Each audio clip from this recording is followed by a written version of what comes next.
So, I've given an introduction as to why I'm doing this and the agendas, but I wanted to do a little mini one on myself and explain a bit of a backstory on me and what brought me here. Um, I'm 40, I'm an Aussie. I have complex trauma, CPTSD. That has been my diagnosis for 2 decades until last year, well, this year, because of what happened last year. Now, that's going to be covered in a different video because the incident of last year and the details of that and the evidence of that, I'm going to just do in one video alone. But the trauma that I had, it comes with physical symptoms that I say had because they were nowhere near like what they are now. I'm talking prior to everything that happened last year, because I'm going to do from last year onwards separately. Stomach flare-ups, in and out of hospital since the age of 19, vomiting blood,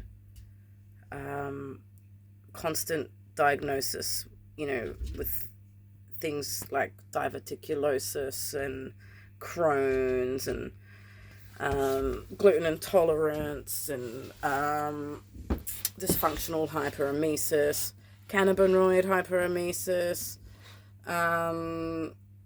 So many different things have been thrown at me. I've, during the earlier days, had tests, and they just, no one could get to the bottom of it. I've had a radioactive egg. I've had all kinds of pills for like stomach inflammation. Over the years, the patterns, things that trigger it, the biggest have been stress and anxiety, because I live in fight or flight, right? In the later years, like maybe in the last 5 or 6 or so, the physical symptoms have gone a lot further down into like my nerves. I've always had tight muscles because that's what comes with like anxiety. But the last 5 or 6 years, it led to like spasms, because the tight muscles were just getting tighter and tighter and tighter. Now, these are all just physical symptoms from being locked in fight or flight. See, people aren't trauma informed. So they're doing tests for all your organs, tests for this, tests for that, chucking you through the ringer, paying God through your nose for God knows all these things. But it's all because you're just in a fucking twisted knot because it's trauma. All of it's connected. Your mind, your body, all of it.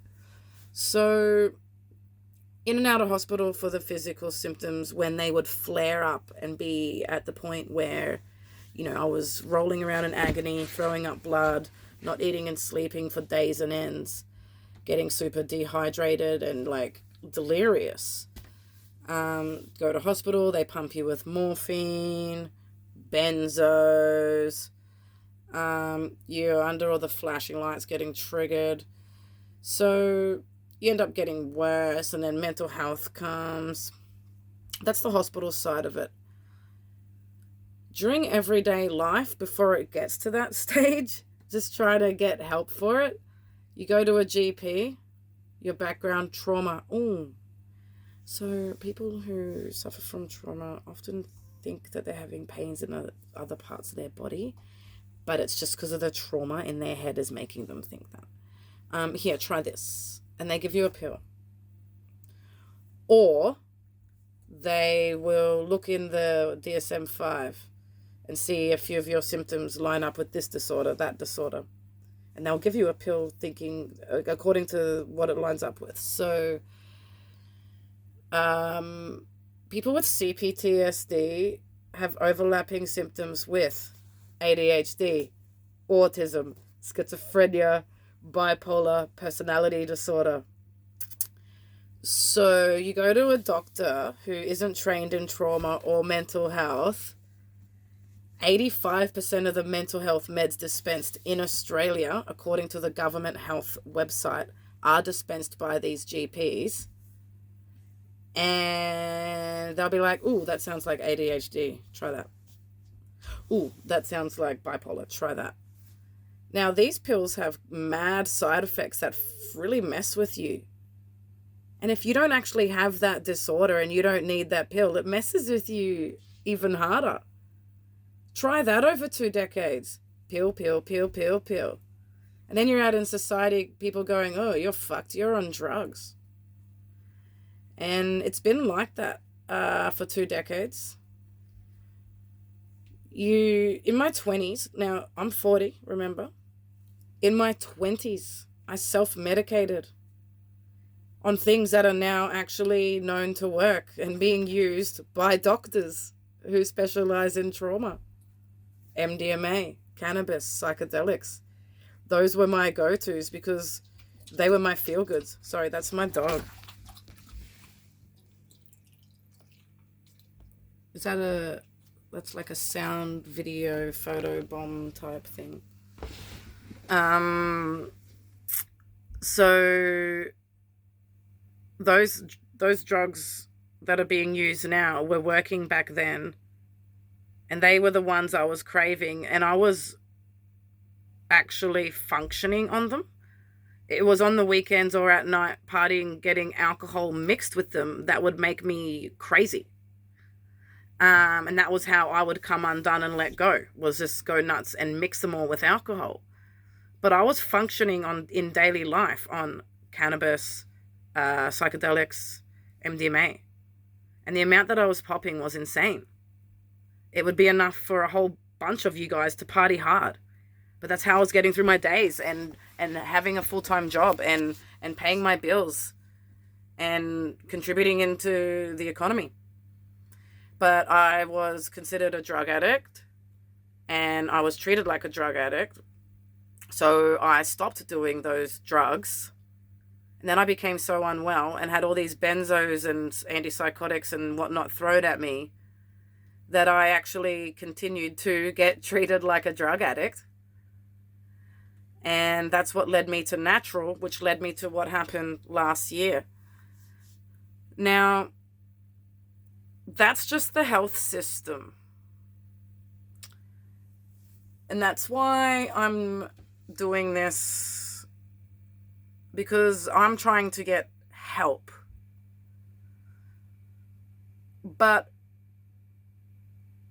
over the years, it's become a trigger of mine to be treated like a drug addict, to go to hospital and be so sick and begging for help, and the first thing they do is ask you what you're on, or say things like, you're not getting morphine. You're the guys are the ones who pump me with morphine. I don't want your morphine.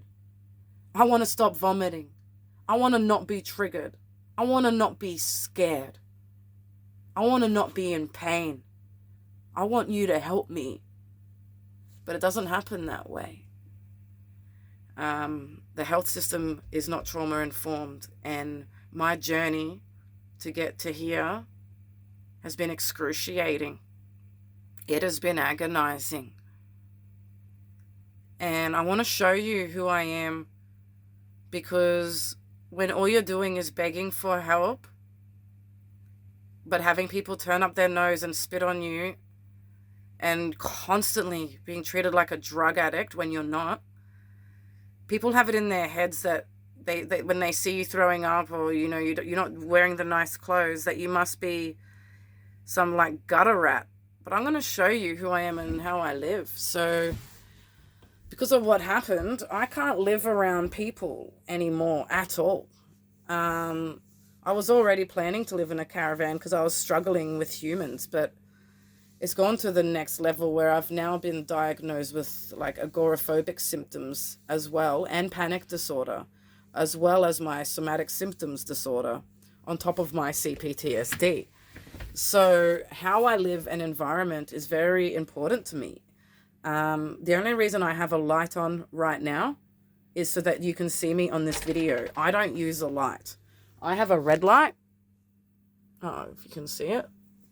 And this is usually the level of lighting in my van at night, because I don't handle bright lights. That's one of the many symptoms of CPTSD. And I believe a lot of people with PTSD as well have it, because what happens to our nervous system and our wiring, that's why it is still being debated whether or not we're on the spectrum. So this is my van. I live in a caravan. It's custom made by a man who used to make boats. So it's made a lot differently to a normal van. I am spiritual. I have crystals. I do tarot.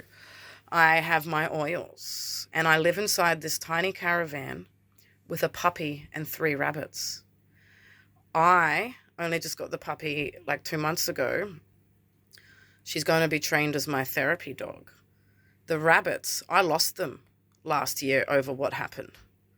But I made sure, because I love them so much and I can't live without my oldest one, I made sure I did everything to get them back. And I'm going to show you that I am not some dirty-ass junkie, that I'm actually a peaceful person just out here minding my business with my animals, trying to heal and live my good life. But I'm struggling with our broken system, and it is killing me to army crawl my way. And I don't want to do it anymore. And I want to help myself and the people not struggle and be in so much pain. But this is how I live. Okay, so where am I? This is my caravan here, you know. It's very small. There's my puppy. In my spare time, when I can, because I'm in a lot of pain, I've got reflexology charts around that help me when something's hurting, because you have to heal yourself, right? You have to heal yourself. There's a lot of things going on inside of us with trauma that the doctors just aren't getting. All these crystals do different things. Like these ones help with anger. This one helps with self-love. This one helps with abundance. This one helps with purity. Like this one helps with stress and anxiety. They all do different things. I make my own tinctures. I've got sage spray. I'm living a healthy life. People are treating me like I'm this junkie. I have my own little routine in the mornings. It's healthy. You know, I surround myself with positivity. Crystals, animals, nature. After my experience last year, I now have all my own herbs. All the things that work. Lemon balm, you know. Lion's mane, valerian, reishi, skullcap, burdock root, zeolite, elderberries, turmeric, passion flower, frankincense, chaga, ashwagandha, red clover, chamomile, goji berries. That's just my herbs and dry things. I've got all my oils. I'm sitting here learning how to take care of myself every day. I'm training my brain. I'm learning how to communicate with my animals. I'm learning how to be financially stable by myself. I'm learning how to deal with my trauma. I'm learning how to understand plants and herbs. I'm learning reflexology to understand how to help myself. I'm doing all the right things, man. I do my yoga. I do my meditation. I have a sauna tent. I was homeless, lining up with meth heads for food stamps, while these guys were in a boarding. I was given money from a homeless community center that could have got me back on my feet, but instead I paid to have these guys pampered because they were so traumatized.